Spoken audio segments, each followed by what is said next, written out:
Hello, everyone. I am Sean Finnegan, your guest host for this very special episode of Medicine for Good, a brand new medical podcast that's going to be hosted by Dr. Julieta Gabiola, who I'm joined by today.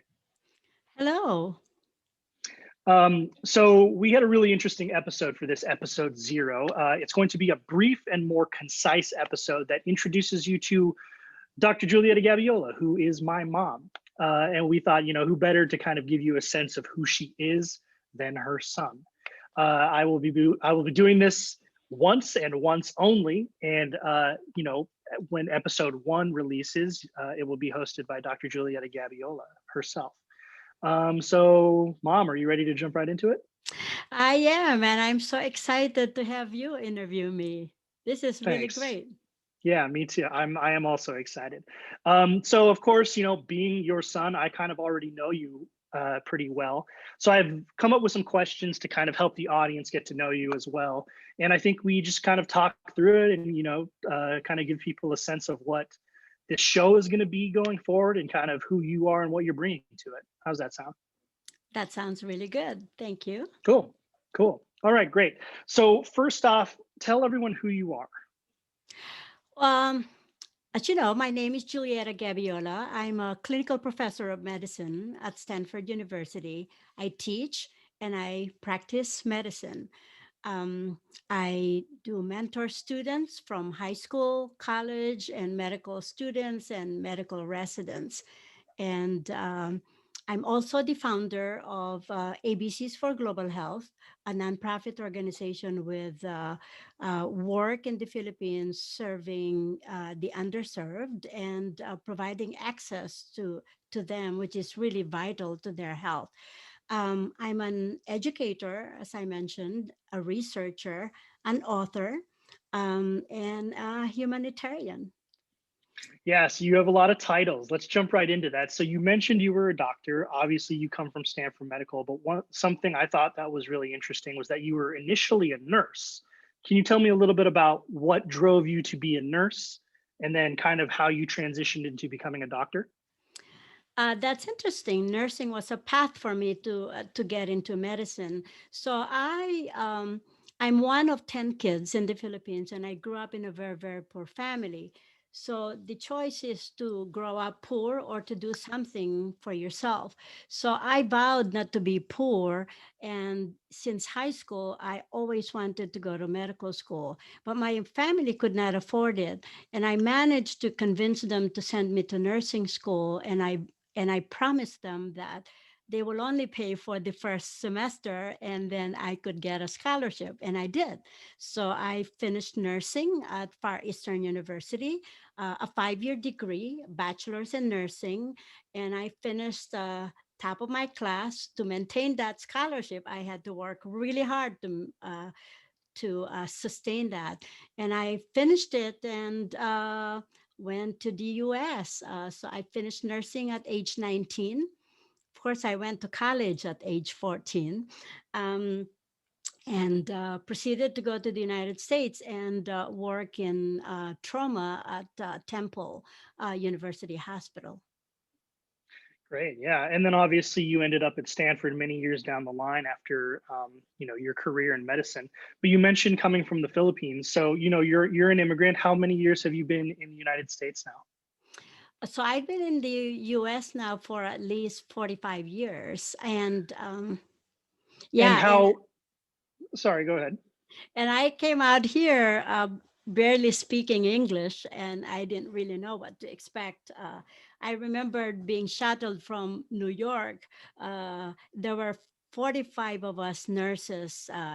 We came in with two waves, and so they hired 90 nurses to work just at Temple University Hospital, and that's how in demand we were at the time. So I came out here. We landed in New York, and we were shuttled from New York to Philadelphia on a bus, and right close to Philadelphia, I saw all these boarded buildings. And I was looking at a picture that I was expecting. It was like a White House with snow around it. And I said, well, I think they're taking us to the wrong place because all I was seeing were buildings with graffiti and boarded, and I was so scared. You mentioned, you come from the Philippines and you came over. When did you come over? Like what year was that? I came in 1973. Wow. Okay. And what was your perception of the United States kind of before you came? Like, surely you knew a little bit about it. Like, what did you think of the U.S.? What was the promise as an immigrant? Well, the promise is it's a land of opportunity. And I grew up in Pampanga, which is about 30 minutes from Clark Air Base. And when I was growing up, I looked up to Americans like they were gods, like they look very different. Uh, I love their blue eyes, their blonde hair, really in really quite opposite of how we looked. We have brown skin, quite dark, uh, and these people were tall, they're huge, and I looked up to them when I was growing up. And um, they used to take us to Clark Air Base for a field trip, and I always wanted to go to the United States. So it was a dream of mine. And so coming to the US, that was such a reality, and let alone my vision at the time to be a doctor. And I didn't really know that I would actually become one. Yeah. And so when you came to the United States, kind of, how what was different about it compared to what you had perceived it before? Like, was it a culture shock? Like, kind of did it live up to what you had imagined it would be? At first, I was shocked because I could barely speak English. Uh, Even if we spoke English in school, but we didn't use English for conversation. So it was very, very difficult. I used to talk to people. By the time that I could analyze what they're talking to me about, they're already gone because they lost their patience. Because I was still trying to translate it in my brain from English to Filipino, and from Filipino, I have to articulate myself in English. So most people were not very patient at the time. And it was very, very difficult for us to speak English. Our English is very different. Um, the way we pronounce things is very different, and it's kind of funny. And I think you, when you were growing up, you were still making fun of me. We didn't have pronouns, we didn't have long E. I remember talking to a patient. uh, I was turning him to change his sheets. At the time, I could not pronounce sheets, so it came out as like the shit, and the patient was screaming at me. And I couldn't understand why he was screaming at me. I was just trying to help him. And then he told me that, well, because you told me that I shitted in my bed. And then I said, oh, no, I didn't say that. And the American nurse next to me said, yes, honey, you said that. I heard it. So the next day I came out and I was trying to figure out how to say that word without offending the patient. So this time I said, could you please turn over? I will change your bed linens. Good call. Yeah. And to be clear, this is all happening when you're 19, 20 years old, correct? Yes. Yeah. So it must have been a really tough thing to come over and adapt to such a different circumstance, especially not being able to, um, know the language and stuff. Um, so, I guess, why, when you get down to like the brass tacks, you started as a nurse, you became a doctor, and you mentioned as a kid that you had always wanted to be a doctor. Where did that come from? And like, what made you want to be a doctor in the first place, you think? Well, when I was growing up, my mother was always sick. I remembered her in and out of the hospital. I couldn't understand why he was spitting blood, why he was losing weight, and it turned out that she had TB. But I used to go to with her to the hospital, and not knowing whether she will come out of the hospital or not. And also, when I was growing up, my our youngest brother has Down syndrome, and I was always curious why he had Down syndrome, and only to find out that my mother was older when she had him, and and of course, he was my younger brother, so he was born after me, and I just skipped that one delivery. I could have had Down syndrome as well. Um, so at that time, I it piqued my interest in science. It piqued my interest about uh, giving care to people, because I was my uncle trained me to give injection to my mother, so I was giving injection to my mother So at it an sounds like, earlier age. yeah, so it sounds like from a very young age, you were kind of helping people and interested in helping people. Correct. Yeah. Great.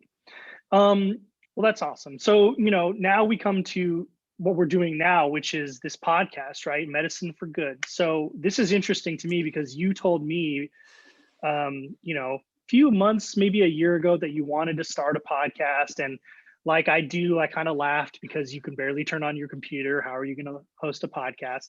But I guess like starting at the beginning, what made you want to start a podcast? Actually, let's back up. First off, what is Medicine for Good? Well, Medicine for Good is a feel good podcast. I would like to highlight stories of doctors, of medical professionals, and the very people that they touch, like the patients, their families, their students, the other scientists, educators. So it's almost like everyone, like all of us had been touched by a doctor, right? I mean, it's almost everyone from birth to whatever age you are. So doctors also are perceived to be different from others, but I think you and I are the same. We're very much alike. We have our own vulnerabilities, our failures, our joys, and I would like to tell the real story about doctors and about the people that we uh, meet day to day. That's great. Yeah. And so, this podcast will be going out on the internet. People will be able to find it. What do you hope that that listeners or viewers of the show take away from it, in a perfect world? I would like to be able to have people increase their level of understanding on how science and technology would apply to their own daily lives and how to help them um, prevent diseases and preserve their life and well-being. And that's what I would like to do, is translate all this discovery and innovations into practical matters. That's great. Yeah. Um, where will people be able to find the episodes?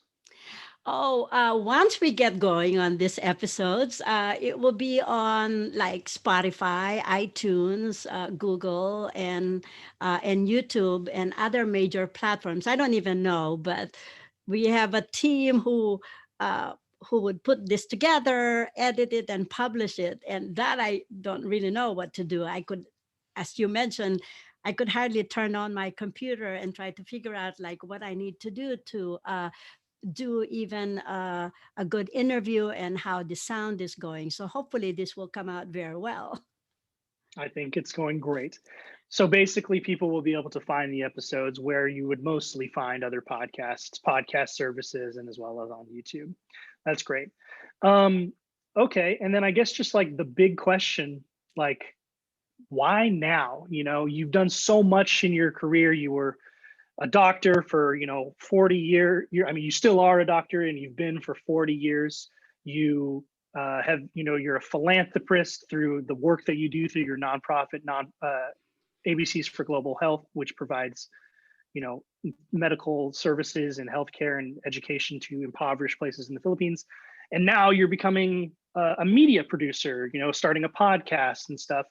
Where does that drive to kind of continue to do more come from? Why now? Like, why now as opposed to some other time?